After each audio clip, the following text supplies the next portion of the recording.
जय हिंद दोस्तों। आज मैं आपके लिए क्लास 10th का मोस्ट इम्पोर्टेंट सवाल जो कि बच्चे लोग का नहीं अक्सर नहीं बनता रहता है, यह सवाल अगर बना लोगे तो समझ लो आपका 5 नंबर फिक्स है। ये सवाल आपको डिटो का डिटो एग्जाम में पूछेगा, ये नहीं पूछेगा तो इसी के रिलेटेड में आप पूछेगा। अगर ये आप बना लीजिएगा तो दूसरा सवाल आराम से बना सकते हैं।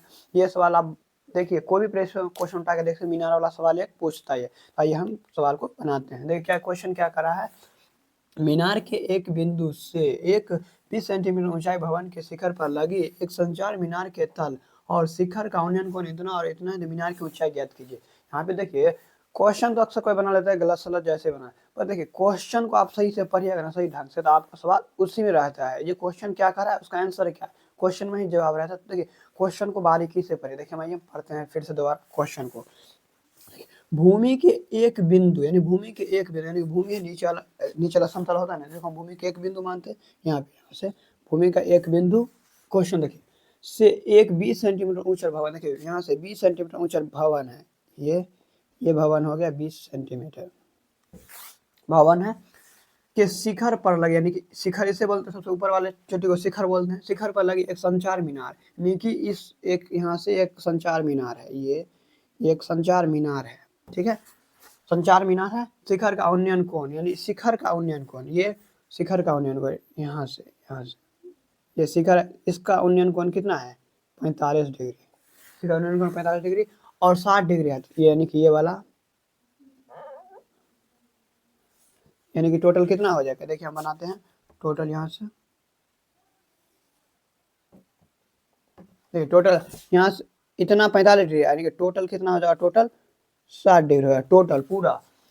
हमने फिर इसका 45 डिग्री पूरा का 60 डिग्री। ये क्वेश्चन में दिया है, हमने लिख दिया। आप इसका नामांकन कर दीजिए, आप कुछ भी मान सकते हैं। हम ABCD मानते हैं, देखिए इसको A मानते हैं, इसको B, इसको C और इसको D मानते हैं। मान लिए, कोई तकलीफ यहाँ तक बन जाएगा।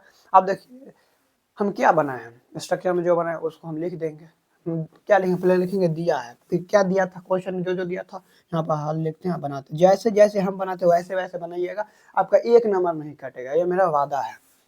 देखिए हम लिखते हैं दिया है, देखिए दिया है क्या, बिंदु 20 सेंटीमीटर ऊंचाई भवन के शिखर, यानी कि भवन की ऊंचाई मानो, या तो ये सॉरी ये बी है ना, BD की ऊंचाई हम लिखते हैं BD बराबर कितना, 20 सेंटीमीटर, जो क्या है भवन की ऊंचाई है। लिख सकते हैं भवन की ऊंचाई भी लिख सकते हैं, हम लिख देते हैं भवन की ऊंचाई।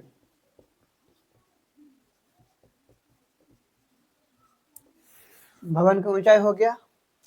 आप देखिए पूछ क्या रहा है, मीनार की ऊंचाई, यानी कि इसकी ऊंचाई पूछ रहे थे। इसको निकालने के लिए तो पहले मुझे क्या चाहिए, बेस चाहिए, उसके बाद ही हम निकाल सकते हैं। तो हम किसी चीज को मान सकते हैं, इसको A भी मान सकते हैं, इसको D से, इसको इतना ही छोड़ते हैं। आप हम यहाँ पे एक सूत्र दो लगाते हैं। देखिए यहाँ पे त्रिभुज से चलते हैं, हम त्रिभुज ABD से चलते हैं। तो लिखते हैं नाउ, हिंदी में ही लिखते हैं। अब ये त्रिभुज ABC में चलते हैं, सॉरी ABD, ABD।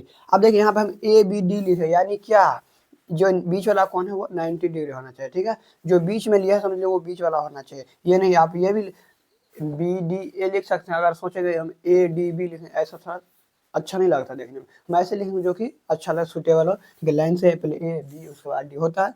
तो ABD बराबर कितना है, AB त्रिभुज का हम सिंबल लिखते हैं, त्रिभुज ABD से हम चलते हैं, इससे चलते हैं। तो हम एक सूत्र से अप्लाई करते हैं। क्या, देखिए एक सूत्र वाला यहाँ पे, इस चैप्टर से आप एक ही सूत्र लगा दीजिए, एक ही सूत्र से आपका सवाल सारा बन जाएगा। tan थीटा का सूत्र P/B वाला लगाएंगे तो पूरा बन जाएगा। देखिए हम tan थीटा लगाते हैं, tan थीटा बराबर, tan थीटा का सूत्र क्या होता है, बताइए क्या होता है tan थीटा का सूत्र। tan थीटा का सूत्र है P/B, यानी कि लंब बटा आधार, यानी P/B होता है। अब P किसको, हम इसमें आप देखिए हम किस त्रिभुज से चल रहे हैं, पहले ये देखेंगे ABD, यानी कि इसी को हम देखेंगे, इसको देखने का भी जरूरत नहीं है। आप ध्यान से इस वीडियो को देखिए लास्ट तक, आप अच्छे से ना समझे ना तो मुझे आप कमेंट में जो कह सकते हैं। देखिए त्रिभुज ABD से ही चलते हैं। tan थीटा का सूत्र है P/B, यानी कि जो स्ट्रेट में है तो उसे लंब बोलते हैं, बेस नीचे वाले को बेस बोलते हैं, इसको कर्ण बोलते हैं। यानी कि ये कितना हो जाएगा, P इसको हम बी मानते हैं, माने है ना। तो पी बराबर क्या होता है, बी डी है ना, बी डी और बी बराबर ए बी। तो हम देखिए tan थीटा।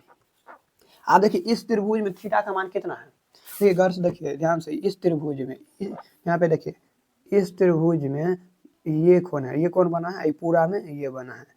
तो इस त्रिभुज में कोण कितना बना है, 45 डिग्री। थीटा का मान 45 डिग्री हो गया। अब पी का मान देखिए, पी का मान क्या है, बी और डी, बी गुने डी अब बटे में ए बी हो गया।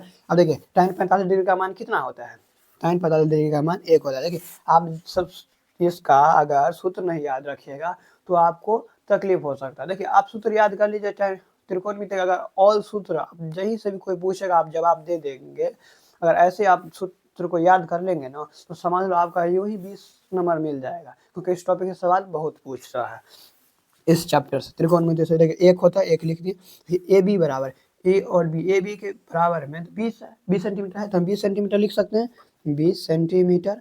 अब बट्टा है तो बट्टा लगा दिया, हम कुछ अपने मन से नहीं कर रहे हैं, जो दिया वही कर रहे हैं।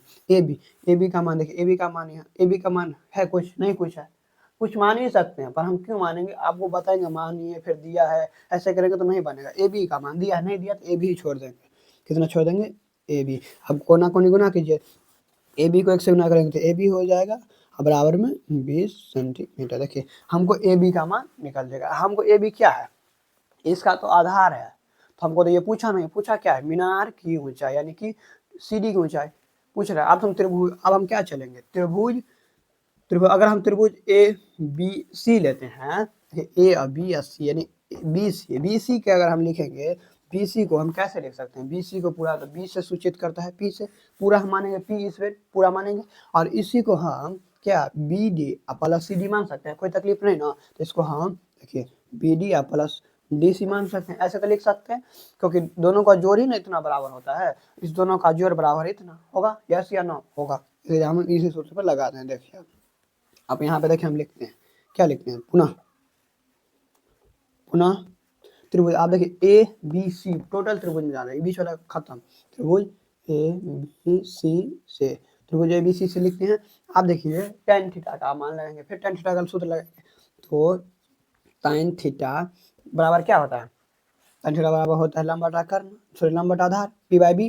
देखिए पी बाई बी, आप देखिए यहाँ पे tan थीटा है, थीटा का मान आप कितना लेंगे, यहाँ पे आप अगर ध्यान से देखिए, यहाँ पे देखिए इस त्रिभुज में ये था 45 डिग्री, देखिए यहाँ पे, और ये पूरा त्रिभुज में कितना हो जाएगा, ये पूरा त्रिभुज लगा यहाँ से यहाँ तक कितना है 60 डिग्री, तो tan थीटा का मान कितना हो जाएगा 60 डिग्री हो गया। अब पी का मान देखिए, पी का मान कितना बोले थे, बी सी, तो लिखेंगे बी सी, अब बटे में ए बी तो ए बी लिख दिए। तो tan 60 डिग्री का मान कितना, देखिए अब यहाँ पे tan 60 डिग्री का मान पूछ रहा है, वहाँ पे tan 45 डिग्री का मान पूछा था। अगर आप ये सूत्र याद कर लिए, डिब्बा वाला जो सूत्र है आप वो थोड़ा याद रखिएगा तभी बन सकता है, वो अगर वो याद कर लिए तो आपका ऑब्जेक्टिव क्लियर हो जाएगा।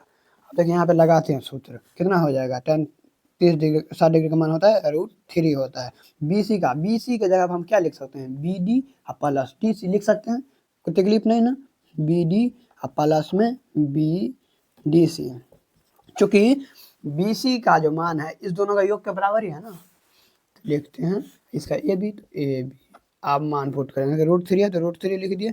देखिए कितना लिखा है, बी डी का मान कितना है, यहाँ पे भी लिख भी दिया है, बी डी बराबर 20 सेंटीमीटर, देखिए 20 लिख दिया, 20 सेंटीमीटर नहीं लिखते हैं। अब 20 डी सी का मान नहीं है तो हम डी सी का मान डी सी लिखते हैं, वैसे डी सी का मान पूछ भी रहा है। अब बट्टा लगा दिए, बट्टा है तो बट्टा लगा दिए, ए बी, देखिए ए बी का मान है कुछ नहीं है। अब यहाँ पे देखिए ए बी का मान नहीं है, हम ए बी का मान पहले निकाले थे, तो ए बी का मान है, ए बी बराबर कितना लाए थे निकाल के 20 सेंटीमीटर, यहाँ पे हम लिख देते हैं 20 लिख दिए। अब कोना कोनी गुना कीजिए, अब यहाँ पे नहीं कुछ है तो एक तो हो जाएगा, तो इसको हम कितना लिख सकते हैं, इसको कोना कोनी गुना कीजिए, क्या हो जाएगा 20√3 अब बराबर में 20 प्लस डी सी, ये होगा ना, कोना कोनी गुणांक करेंगे तो 20 को डी से हो जाएगा। अब हम 20 को इस साइड लाते हैं तो क्या लिखेंगे, डी सी बराबर 20√3 माइनस 20, अगर 20 प्लस में सर इस साइड जाएगा तो माइनस में आ जाएगा, 20 लिख दिए। आप देखिए इस दोनों में कॉमन क्या ले सकते हैं, कॉमन भी देखिए यहाँ तक भी आप लिख सकते हैं, लेकिन एग्जामर को अच्छा लगने के लिए तो उसको अच्छे से देखने के लिए अच्छा से बनाएंगे, यहाँ देखिए दोनों में कॉमन क्या है, 20 कॉमन है, 20 कॉमन है ना, तो हम 20 ले लेते हैं, इसको हम कोष्ट करते हैं। आप देखिए ध्यान से, ये 20√3 अगर इसमें से हम 20 ले लिए तो कितना बचा, √3 बचा, माइनस है, माइनस लगा। तो यहाँ पर 20 है, 20 हम ले लिए तो कितना बचेगा, आप बोलेंगे 0 बचेगा, 0 नहीं बचेगा। अगर किसी चीज को हम 1 से गुना करते हैं तो उतना ही होता है, तो इसीलिए हम 1 मान सकते हैं। अगर यहाँ से 20 ले लिए तो 1 बचा, तो इसको हम 1 लिख दिए। अब देखिए सेंटीमीटर था तो सेंटीमीटर लगा दिए। तो हमको चूंकि क्या पूछ रहा था, मीनार की ऊंचाई कितना है, मीनार की ऊंचाई पूछा था, यानी कि डीसी मीनार की ऊंचाई है, तो डीसी बराबर कितना लिखा है, 20 × √3 - 1 सेंटीमीटर। अब यहाँ पे लिख सकते हैं मीनार की ऊंचाई बराबर इतना, ठीक है, यहाँ पर लिख देते हैं मीनार की, यहाँ पे इसीलिए मीनार की ऊंचाई बराबर लिखते हैं। देखिए मीनार की ऊंचाई बराबर डीसी बराबर में देखिए क्या लिखता है, 20√3 - 1। ऐसे आप बना लीजिएगा, यस या नो। मुझे लगता है आप अच्छे से समझ चुके होंगे। इसी टाइप का आप सवाल खुद से, एनसीईआरटी का बुक होगा ना, एनसीईआरटी का बुक में लगभग कितने सवाल दिए हैं, 16 सवाल दिए हैं। अगर 1 से 16 सवाल बनाने तो इसी टॉपिक से है, इसी सेम टू सेम। अगर 1 से 16 सवाल बना लेते समझ लो आपका 5 नंबर का चिंता खत्म, ठीक है, बन जाएगा, यस या नो। आप अगर चाहो तो 10th क्लास, इस क्लास 10th क्लास का अगर नोट्स मैथ का लेना चाहते हो तो मेरे नंबर पे कांटेक्ट कर सकते हो, ठीक है। मिलते हैं नेक्स्ट वीडियो में।